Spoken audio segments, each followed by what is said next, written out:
Welcome back. All right, the other preview for today is, of course, Vegas and Edmonton. I'm wearing Edmonton, but I went back and forth on this a lot. And this series could go either way. It really could. The Vegas Golden Knights were 50, 22, and 10 during the regular season, 110 points. They won the division. Edmonton, 48, 29, and 5, 101 points. And during the regular season, these teams met 4 times. Each team won twice. Vegas won the first 2 meetings on November 6th, 4-2. December 3rd, 1-0. So that was about, 15 months ago. December 14th, Edmonton won 6-3. And then April the 1st, Edmonton won 3-2. Not that any of that really necessarily matters, but it does need to be on the board. Those are the 4 times these teams have met one another during the regular season, and it does show that they're close. This could go either way.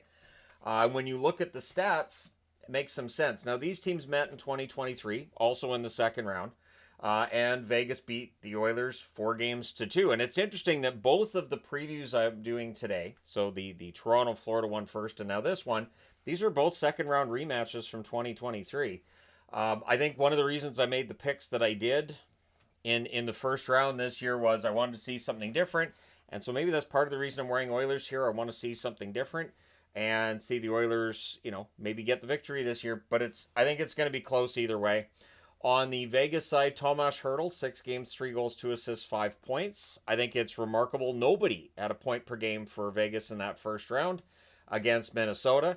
Eichel, 6 games, 1 goal, 4 assists, 5 points. As the games got more important, it felt like Eichel was playing better. Stone, 6 games, 2 goals, 2 assists, 4 points. Shea Theodore, also 6 games, 2 goals, 2 assists, 4 points. Brett Howden, 3 goals in 6 games in that first round.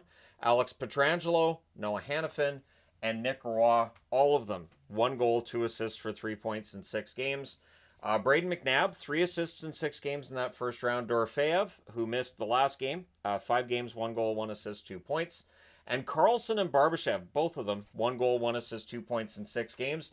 Barbashev, I would expect a little more scoring from than just the 2 points in 6 games. We'll see how it goes against Edmonton.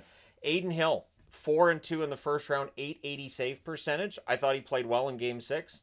I thought he had his struggles before that. So one thing that's interesting with the Vegas-Edmonton matchup is neither goaltender has been really a big deal in terms of helping their team steal victories here and there. It's been a team effort. Adin Hill, I thought, played really well in Game 6, but generally speaking, there's been some shakiness there.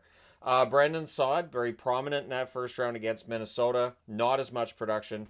Olofsson, very similar story with Olofsson, who had a strong finish to the regular season. And Keegan Colasar had no points in that first round, so he's due for something against the Edmonton Oilers. We'll see how things go. So let's go over to the Edmonton Oilers side of the board here.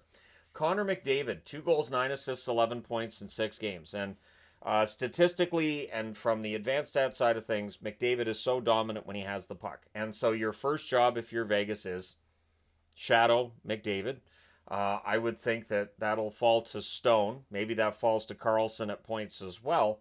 Draisaitl, 3 goals, 7 assists, 10 points in 6 games, is the other one that you need to shut down in this series if you're Vegas. Basically, you want to take the top 2 guys out and make the depth players beat you.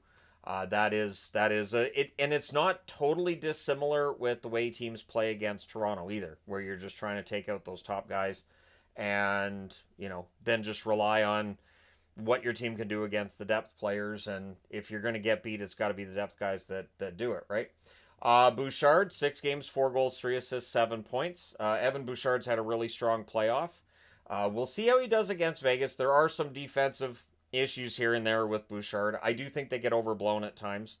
But we'll see if Vegas, a team that I think is a little more composed than the LA Kings. Can we go to that? A little more composed than the Kings. We'll see how things go for them against Bouchard and the defense of the Oilers. Nugent Hopkins, 3 goals, 2 assists, 5 points in 6 games. He got better as the series went along.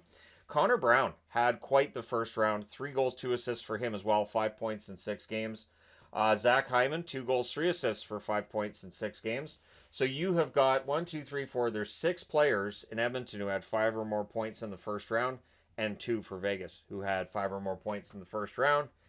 There were more goals scored by Edmonton than by Vegas, but we'll see if that changes in this series. Podkolzin, 4 assists in 6 games. So, I mean, there's part of me that's kind of sad that Kuzmenko's out of the playoffs, a former Vancouver Canuck playing for the Kings. But Podkolzin playing for the Oilers, also a former Canuck. Kind of fun to see him with 4 assists in 6 games. Corey Perry, 2 goals and an assist for 3 points in 6 games.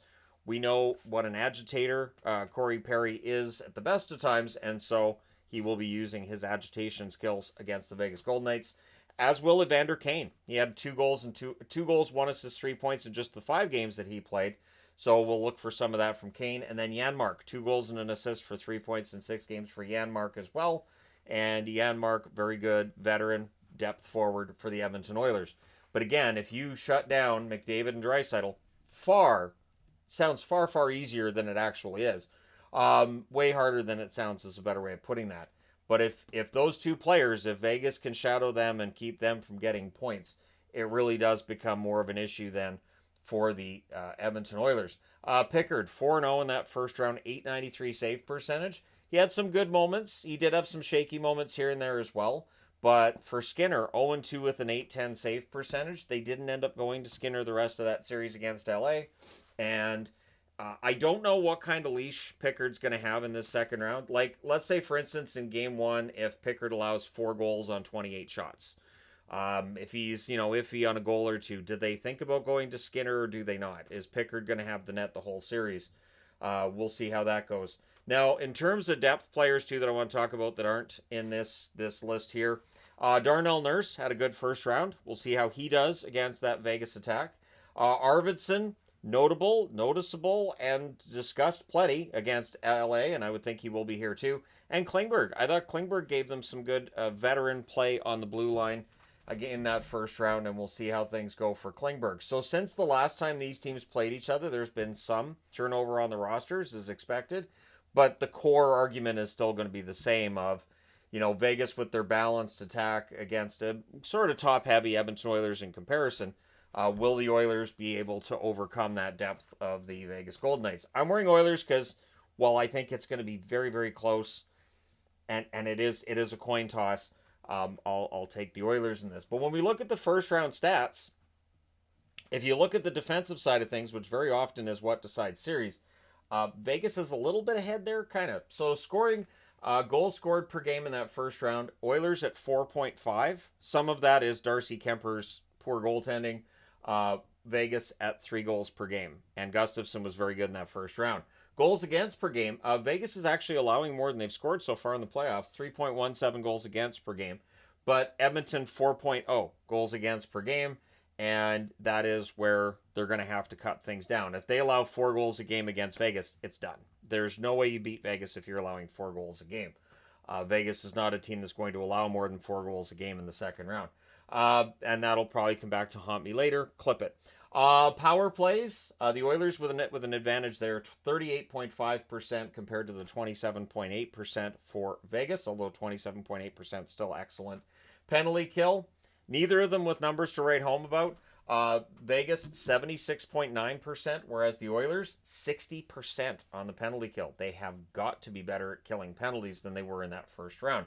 There was one point where the LA Kings were 7 for 12 in that series. Big part of the reason the Oilers got into that mess that they had to dig themselves out of after that second game. Shots per game, these teams are teams that shoot a lot. Vegas, 32.2 shots per game as opposed to 25.5 shots allowed. The Oilers, 35.2 shots per game as opposed to 29.8 shots against. So Oilers allowing a little bit more in terms of shots against than Vegas, but both teams, high shot volume teams. Not a surprise there. Hits per 60 minutes, favor the Oilers. 38.38 hits per 60 minutes compared to 30.51 for Vegas. But Vegas's hit game has got a lot better in the playoffs than it was in the regular season. Block shots slightly favor Vegas there. 16.83 block shots for Vegas as opposed to 15.38 block shots per 60 minutes by the Edmonton Oilers. If Vegas is leading after 2, in the first round things were done. They were 3-0. But Edmonton in that first round against LA, when they were trailing after 2, they were 2-2. So the Oilers, not out of it if they're down after 2, but Vegas, excellent if they're up after 2. That tells me this series should be highly entertaining, and it just does add to that unpredictability part. Will Edmonton be able to rely on a comeback against a Vegas team that is known for being very good in third periods? throughout the regular season, they were the best third period team in the National Hockey League, I do believe. So yeah, that's one of those storylines too. Can Edmonton, if they're behind in the third period, manage a comeback? And is Vegas going to continue to look really composed, really quite good? Yes, that series against Minnesota could have gone the other way, but I attribute that to Minnesota playing well more than saying Vegas played poorly in that first round. I think Vegas played pretty well. They got the goals when they needed them. Edmonton in that first round, huge comeback from them when they were down 2-0. So they've won 4 in a row coming into this series. And if they can make it 5, if they can steal that first game in Las Vegas, you just never know. Although there have been times over the last little while here where a team might get that first win against the Vegas Golden Knights and not close out the series the rest of the way. But we'll see how it goes. Let me know your thoughts in the comment section below. Who do you think wins this series?